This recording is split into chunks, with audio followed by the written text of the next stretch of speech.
The courtroom was unusually quiet that morning, the kind of silence that felt heavy, almost tangible, like everyone was holding their breath, waiting for something to happen. Judge Michael Carter, a man known for his unwavering sense of justice and calm demeanor, adjusted his robe as he took his seat behind the bench.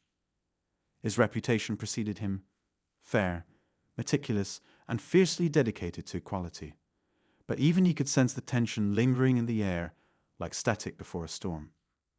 Across the room, Officer Rebecca Holt sat stiffly at the defense table, her uniform neatly pressed, her blonde hair pulled into a tight bun, and a cold, almost dismissive look on her face. She'd been in courtrooms before, but not like this. Usually, she was there to testify, to uphold the law. Today, she was on trial, accused of misconduct so blatant it had sparked outrage across the city. The whispers in the courtroom weren't kind. People knew her name now, not for her service, but for the video that had gone viral, the video showing her berating a black motorist during a traffic stop, her words dripping with condescension and cruelty. "People like you," she had said, her tone cutting like a knife. The footage was damning, and public opinion was relentless. But that wasn't all. The case had taken a sharp turn when the motorist she had insulted turned out to be Judge Carter's brother, Malcolm, a respected teacher and community leader. The connection had only added fuel to the fire, making the case not just about racism, but also about personal stakes, about what happens when those who are supposed to protect and serve cross a line they can never uncross. Judge Carter kept his expression neutral as the proceedings began, but inside he felt a storm brewing.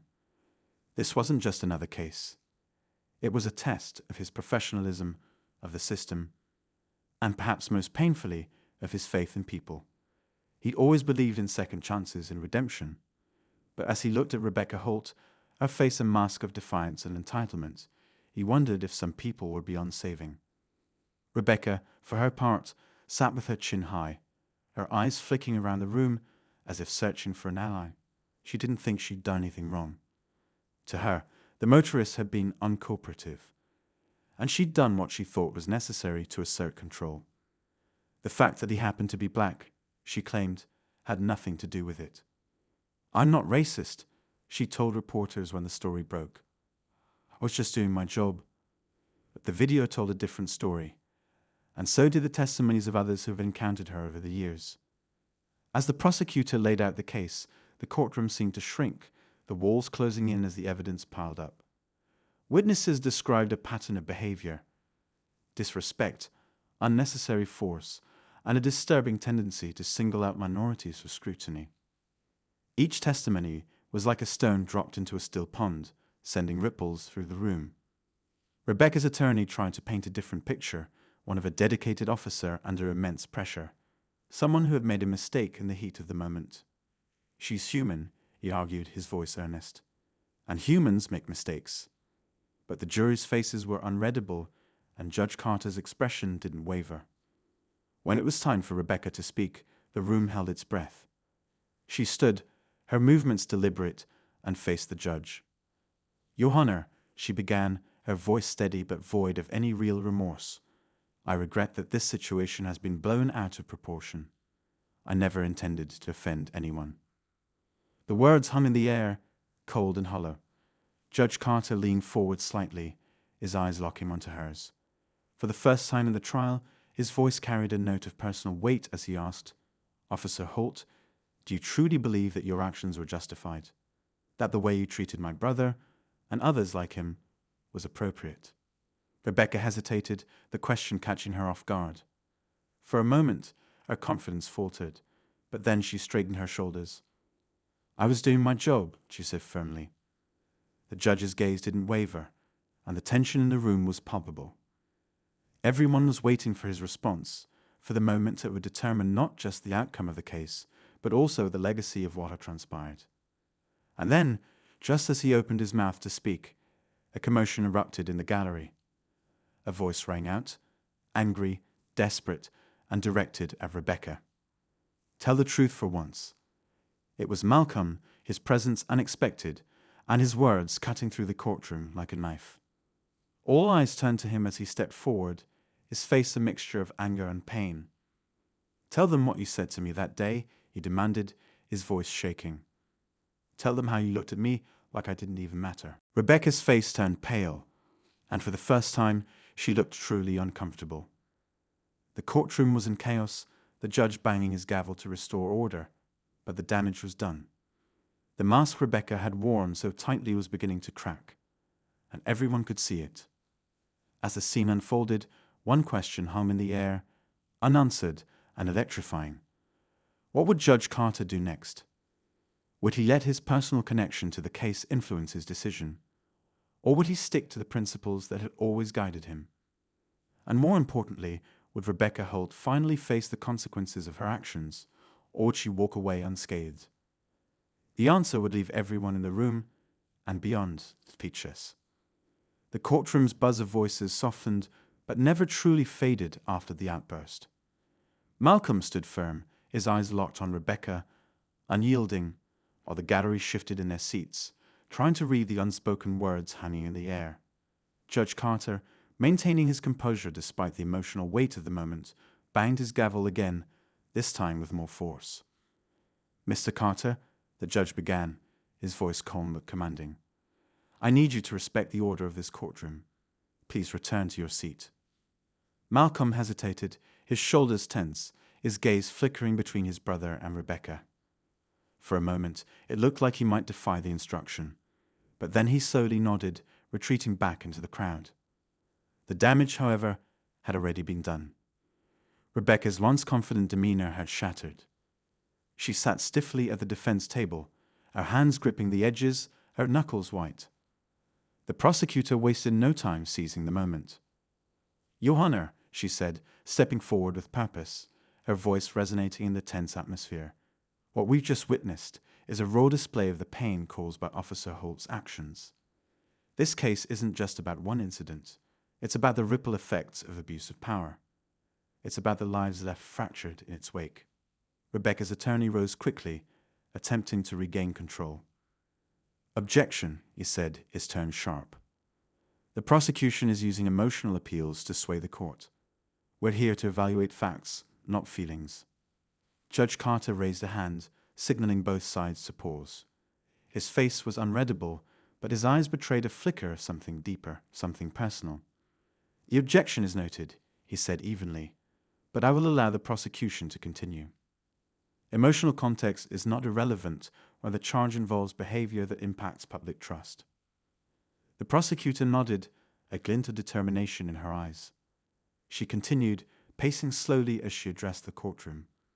Officer Holt didn't just pull over Malcolm Carter that day. She saw him as someone she could intimidate, belittle, and dehumanize. The language she used, the disdain in her voice, those weren't just words. They were a message. A message that said, "You don't belong here." Rebecca shifted uncomfortably, her jaw tightening. For the first time, she looked less like a resolute officer defending her actions and more like someone wrestling with the growing realization of the gravity of her choices. But what no one in the courtroom knew, what had yet to be revealed, was the deeper history that had led to this moment. Rebecca Holt wasn't always like this. She joined the police force with dreams of making a difference, of being a protector, not a symbol of fear. Growing up in a small, predominantly white town, she'd been taught to value authority and order above all else. Her father, a retired officer, had been her hero, his stories of bravery and sacrifice shaping her childhood. But those stories were one-sided, leaving out the complexities of the world outside their bubble. Her career had started with promise. She was quick to learn, eager to prove herself, and relentless in her pursuit of justice, or what she thought justice meant. Over time, however, the pressure of the job, coupled with the unspoken biases ingrained in the culture around her, began to shape her in ways she didn't fully understand. Small decisions, seemingly insignificant at first, became patterns. The way she approached certain neighborhoods, the tone she used with certain people. It all added up. By the time of the traffic stop with Malcolm Carter, Rebecca had become someone unrecognizable from the idealistic young woman who had once donned the badge with pride. The anger and frustration she carried from years of unacknowledged biases had hardened into something toxic.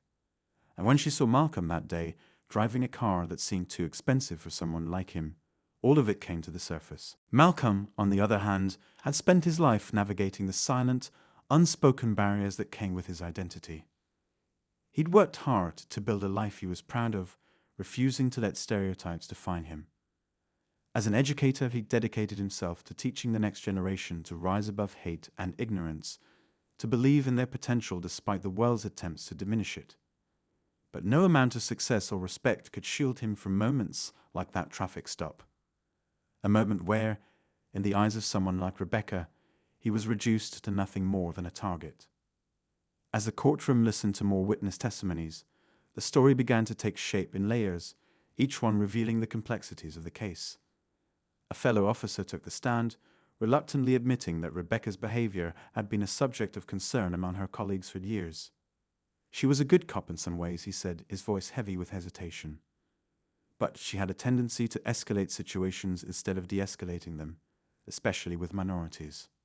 Another witness, a young woman who had been pulled over by Rebecca months prior, described a similar experience. She didn't yell, the woman said, her voice trembling, but the way she spoke to me, it was like she'd already decided I was guilty of something, even though I wasn't. Each testimony was a nail in the coffin, and Rebecca knew it. Her attorney tried to push back, questioning the credibility of the witnesses, but the weight of the evidence was undeniable. Still, the defense clung to their narrative, that Rebecca was a victim of circumstance, a scapegoat for a system that was broken long before she joined it. My client, her attorney argued passionately, is being unfairly targeted because of public outrage. She is not the problem here, the system is. It was a compelling argument, and one that left the courtroom divided. Was Rebecca Holt merely a symptom of the larger issue, or was she the embodiment of it? Could she truly be held accountable for choices shaped by a flawed system, or was it her responsibility to rise above those flaws? As the day wore on, the lines between right and wrong became increasingly blurred. The courtroom felt like a pressure cooker, each passing moment intensifying the weight of what was at stake. And through it all, Judge Carter sat silently, his expression unreadable, his thoughts a mystery. But inside, he wrestled with the storm of emotions. The law demanded impartiality, but this case had struck a nerve he couldn't ignore. It wasn't just about his brother. It was about everything he'd fought for, everything he believed in. Could he deliver a fair sentence, knowing the personal stakes? Or would his judgment be clouded by the pain and anger he tried so hard to suppress? The day ended with more questions than answers, the unresolved tension hanging over the courtroom like a dark cloud. As Rebecca walked out of the courtroom, escorted by her attorney, her face was a mixture of defiance and fear. For the first time, she seemed to realize that this wasn't just about her career. It was about her identity, her values, and the person she had become. Outside, the crowd of protesters that had gathered since morning waited with bated breath. Signs demanding justice were held high, voices calling for accountability echoing into the night. Rebecca avoided their gaze, her steps quickening as she disappeared into a waiting car. But even as the courtroom emptied and the city settled into an uneasy quiet, one thing was clear. The story was far from over. The final judgment, when it came, wouldn't just determine Rebecca Holt's fate. It would send a message to everyone watching, a message that would echo far beyond the walls of that courtroom. As the second day of the trial began, the mood in the courtroom was even heavier than before. The events of the previous day had stirred emotions that could no longer be contained, and everyone seemed to feel the gravity of what was unfolding. Reporters filled the benches, their pens poised to capture every moment, every word. Outside, the protests had grown louder, their chants echoing through the courthouse walls. Rebecca sat at the defense table, her eyes fixed on the floor. Her attorney leaned in close, whispering something meant to steady her nerves, but her rigid posture made it clear that his words offered little comfort. The confident facade she had worn at the start of the trial was crumbling, and it was becoming harder to hide the cracks. Judge Carter entered the courtroom with the same composed expression he always wore, but those who knew him well could sense the weight he was carrying. His steps were deliberate, his gaze steady, but inside his thoughts churned. The case wasn't just about Rebecca Holt anymore. It had become a symbol, a flashpoint, in a larger conversation about power, race, and accountability. The prosecution called its next witness, a man named Darius Walker. He was a community activist who had spent years documenting incidents of police misconduct in the area. As he took the stand, the room seemed to lean in, everyone anticipating what he might say. Darius spoke calmly, but with conviction, describing how Rebecca's behavior was part of a pattern he had seen time and time again. "This isn't just about one bad day or one bad cop," he said, his voice steady. "It's about a culture that allows this kind of behavior to go unchecked. Officer Holt isn't the first, and she won't be the last unless something changes." Rebecca's attorney stood to cross-examine, his tone sharp as he tried to undermine Darius' credibility. "Mr. Walker, you've made a career out of criticizing law enforcement, haven't you? Isn't it true that you've had run-ins with the police yourself?" Darius didn't flinch. "Yes, I've had run-ins with the police," he replied. "That's what happens when you live in a system that sees people like me as a threat instead of as human beings." The courtroom murmured, and the judge had to call for order. Rebecca shifted uncomfortably, her eyes darting around as if searching for a way out. She could feel the walls closing in, the weight of the accusations pressing down on her. Outside the courtroom, Malcolm sat on a bench, his head in his hands.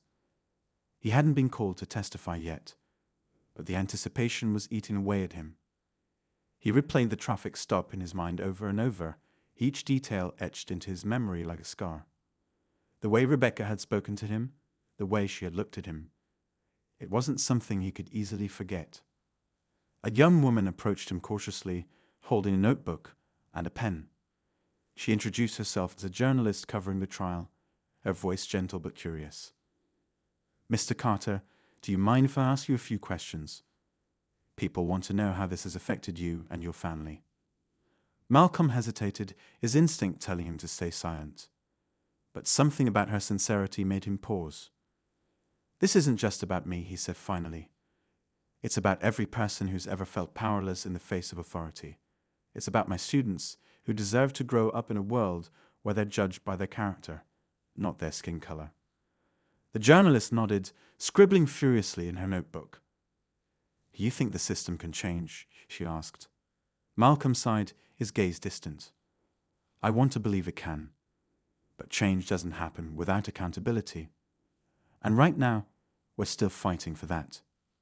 Back in the courtroom, the defense called their first witness, a former colleague of Rebecca's who had worked with her on several cases. Officer James Porter was a seasoned cop, his demeanor calm and authoritative. He spoke about Rebecca's dedication to the job, painting a picture of someone who was hardworking and committed to her duty. "Rebecca isn't a racist," he said firmly. "She's a good officer who made a mistake. We've all had moments we wish we could take back, but that doesn't define who we are." The prosecutor didn't waste any time challenging him. "Officer Porter, are you suggesting that the language and actions caught on video was simply a momentary lapse in judgment?" Porter hesitated, choosing his words carefully. "I'm saying that we need to look at the bigger picture. Rebecca has spent years serving this community. That has to count for something." The prosecutor pressed on, her tone sharp. "And what about the people who've come forward, claiming this wasn't an isolated incident? Are their experiences part of the bigger picture you're referring to?" Porter shifted in his seat, but before he could answer, the judge interrupted. "The witness will answer the question," he said firmly. Porter sighed. "I can't speak to their experiences," he admitted. "But I know the Rebecca I worked with, and she's not the person they're describing." The tension in the room was palpable, the lines between guilt and innocence blurring with every testimony. The defense's strategy was clear. They wanted to humanize Rebecca, to show that she was more than the sum of her mistakes. But the prosecution was relentless, determined to hold her accountable for the harm she had caused. As the day wore on, the courtroom became a battlefield of perspectives, each side fighting to shake the narrative. Outside, the protests grew louder, the chants calling for justice echoing through the night. And amidst it all, Rebecca sat silently, her face a mask of uncertainty. In the quiet moments between testimonies, she couldn't help but replay the events of that day in her mind. She remembered the way Malcolm had looked at her, his eyes filled with a mixture of anger and disbelief. She had told herself at the time that she was just doing her job. But now, sitting in that courtroom, she wasn't so sure. What had she really seen when she looked at him? Was it a man breaking the law, or was it something else? Something shaped by years of assumptions and prejudices she hadn't even realized she carried. The questions gnawed at her, leaving her restless and uneasy. The day ended with no resolution, the conflicts and questions left hanging in the air. As the courtroom emptied and the lights dimmed, the city outside buzzed with anticipation. The trial had become more than a legal battle. It was a reckoning, a mirror held up to a society grappling with its own flaws. And as the night fell, one thing was clear: the truth, when it finally came to light, would change everything.